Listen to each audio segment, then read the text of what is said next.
Hello everyone. তো gift নিয়ে ready হয়ে সোজা চললাম বার্থডে গার্লের বাড়িতে। তো এই দেখো আমাদের মিষ্টি বার্থডে গার্ল। তো এখানে আরও ফ্রেন্ডসরা চলে এসছে, চলো দেখাই তোমাদেরকে। এই দেখো, আর বার্থডে গার্লের কেক এখানে রেডি। তো কেক কাটার জন্য আমরাও ready. Happy birthday to you, happy birthday dear Sitama, happy birthday. Cake কাটার পর ও সবাইকে কেকটা খাইয়ে দিচ্ছিল। তো খাওয়ানোর পরে আমাদের যেসব হয় আর কি, গল্প, অনেক কিছু আলোচনা, সমস্ত কিছু আমাদের মধ্যে চলছিল।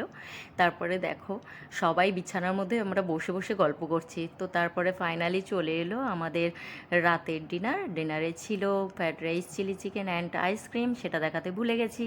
তো এখানে দেখো কিউট দুটো বাচ্চা আমাদের আবাসনে, তারা দুজনে খেলা করছে টেডি বিয়ারের উপরে। চলো